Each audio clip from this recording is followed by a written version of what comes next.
une représentation féminine. Vous représentez qu'il y a des hommes. Il n'y a pas de femmes fortes au sein du MLC? Madame, je crois que dans la dernière configuration de la CEI, nous étions les seuls à avoir 3 femmes à la CEI. Donc cette fois-ci, c'est les hommes qui veulent prendre leur revanche.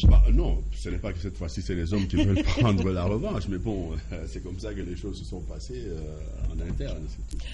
Voilà, nous prenons maintenant le volet des élections en 2011. Monsieur Gérard Toumba, le calendrier a déjà été publié. Ça fait couler beaucoup d'encre et de salive, cette publication. Quel est le point de vue du MLC par rapport à ce calendrier-là? Vous êtes pour ou contre? Est-ce que ce calendrier a des failles ou les élections se tiendront-elles vraiment comme prévu? Non, vous avez des suggestions par rapport à ça? Le MLC a dit une chose. Le MLC a dit que le calendrier qui a été publié par l'actuel président de la CEI, ce calendrier-là n'est pas valable. Pas valable. Pourquoi n'est-il pas valable? Tout simplement parce que, à notre sens, ce calendrier est publié pendant que la loi portant organisation de la CENI est déjà promulguée et que nous estimons qu'à partir de ce moment-là, la CEI est chargée d'assumer, comme on dit, les affaires courantes. Et donc, logiquement, ne devrait pas prendre des mesures essentielles et aussi,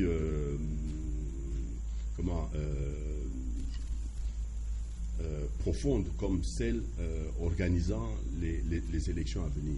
Ça, c'est sur le point de la forme. Mais sur le point du fond, madame, ce calendrier, quand vous l'analysez avec un peu de recul, vous voyez même qu'il n'est pas réaliste. Le calendrier n'est pas réaliste parce que d'abord, au lieu que, suivant la loi, que le deuxième tour se fasse avant l'expiration du mandat de l'actuel président, le deuxième tour se fait après. Et tout ça, c'est des choses qui, à notre avis, requiert une concertation politique. À ce moment-là, les acteurs politiques doivent se mettre ensemble et ensemble décider de ce qu'on va faire. On a eu le cas en 2005, au moment où la transition de 1+4 prenait fin au 30 juin de 2005. Il y a eu un arrangement politique qui a fait que... Donc, selon vous, carrément, la CEI a décidé toute seule, mais c'est son travail, c'est son rôle de publier. Il faut tout le temps avoir tenir des concertations pour la publication d'un calendrier électoral. Non, à partir du moment où la CEI, sous le format où elle continue à fonctionner avec c'était l'émanation du 1+4. Avec l'abbé Malou Malou, non seulement que c'était l'émanation du 1+4, parce que l'émanation du 1+4 de la CEI avait pris fin au mois de mai 2007, je crois. 2007. À partir de ce moment-là, souvenez-vous, il y a eu, quelques mois après, il y a eu un arrêt de la Cour suprême qui prolongeait l'existence de la CEI avec un mandat bien précis. Et donc, c'est ça, expliquez aux gens, les gens ne comprennent pas. Non, c'est quoi ce mandat? Quels sont les contours, les garde-fous par ce rapport mandat-là, à la CEI? Ce mandat-là, c'était de mener le processus électoral jusqu'à son terme. Il y a eu en 2006 des élections présidentielles, législatives et provinciales. Il restait à organiser les élections communales, locales et je ne sais pas. Voilà, il y avait ça, il y avait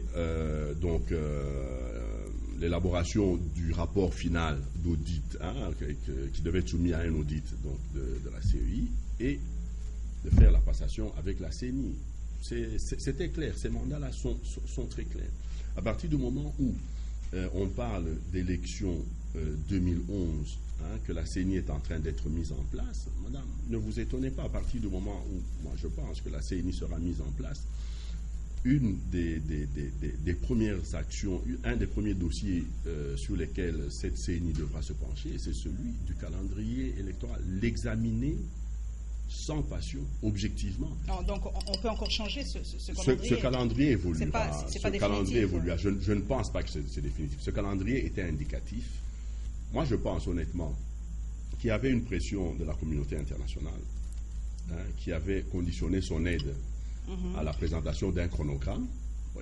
Et donc, ce calendrier a été présenté et permettait à ce moment-là à la MONUSCO de prendre en considération la partie logistique de ces élections pour l'incorporer dans son budget, parce que,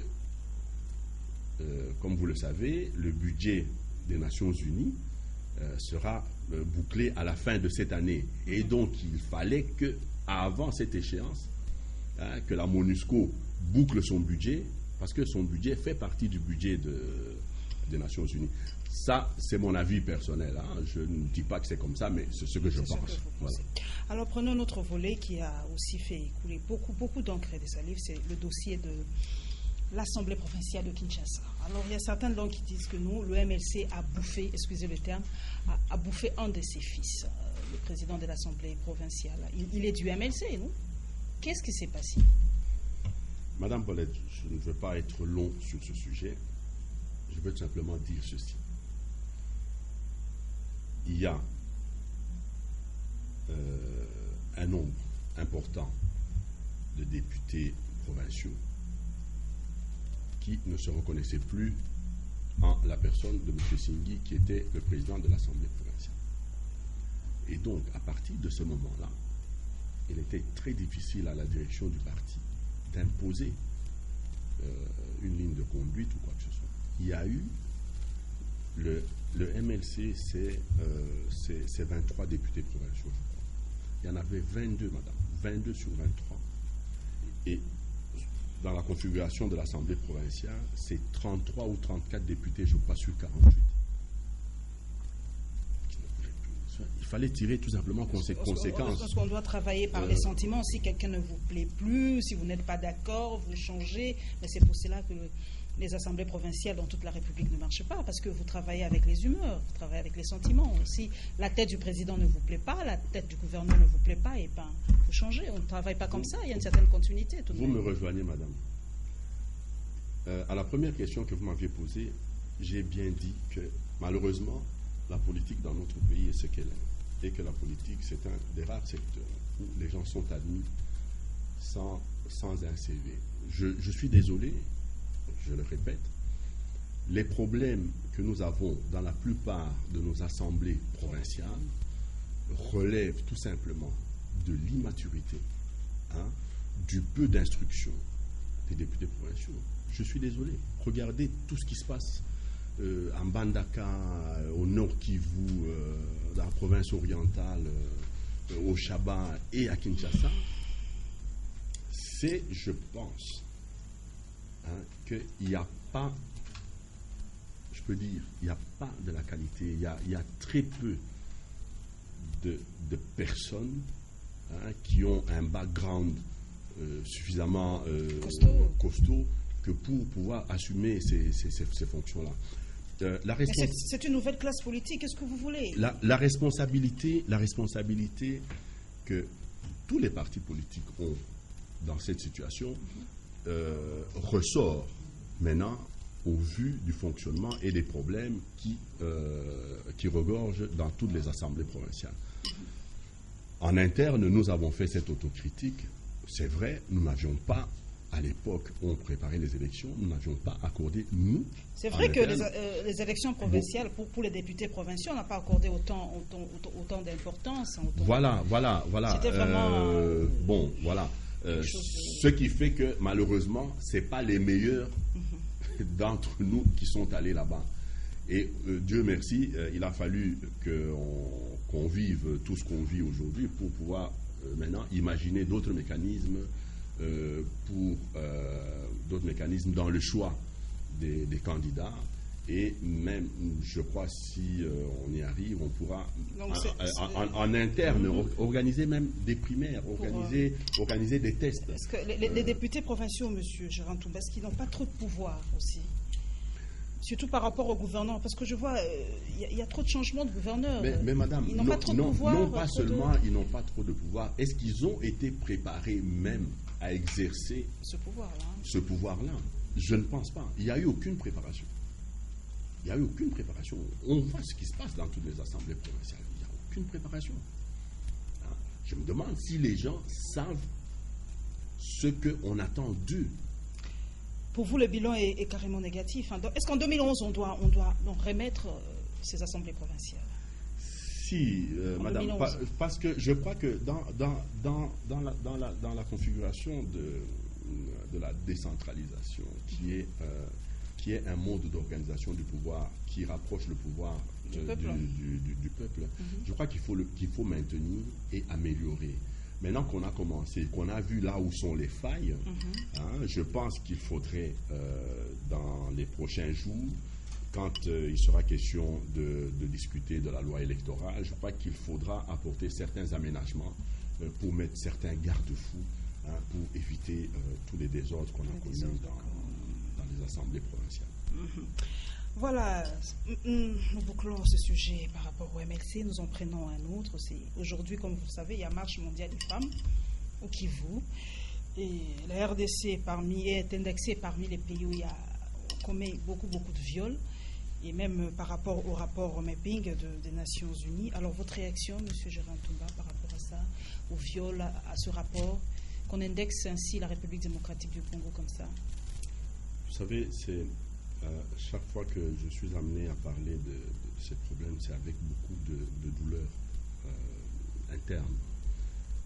Parce que subir de telles souffrances, on peut imaginer, on ne peut pas imaginer la profondeur de la blessure, la profondeur de la souffrance qu'une personne violée peut subir durant tout le reste de sa vie.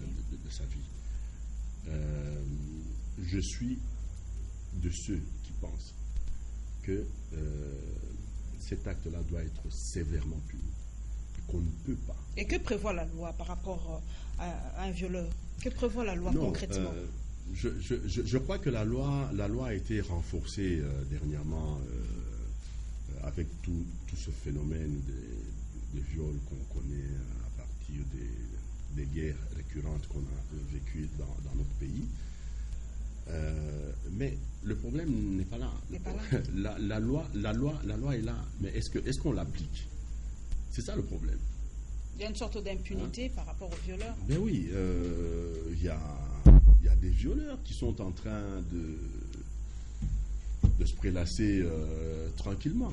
Il y a des violeurs qui sont connus. Moi, chaque jour, quand j'écoute Radio Okapi, encore pas plus tard que ce matin ou hier, je crois, on a arrêté un général ou on recherche un général qui aurait violé une fille de 11 ans. Enfin, je dis un général, un officier de l'armée qui aurait violé une gamine de 11 ans. Vous vous rendez compte? Je ne sais pas, je suis pas magistrat, je ne suis pas juge, mais je crois que c'est un crime qui devrait être puni sévèrement, très, très, très sévèrement, avec la peine la plus lourde. Quelqu'un qui fait ça, c'est quelqu'un qui, à mon avis, il doit passer le reste de sa vie derrière les barreaux. C'est des gens comme ça, il ne faut pas les remettre dans la société. Encore que chez nous, on n'est pas encore organisé pour assurer un suivi psychologique de ce genre de cas. Mais dans un premier temps, je suis tout simplement d'avis qu'il faut tirer les conséquences de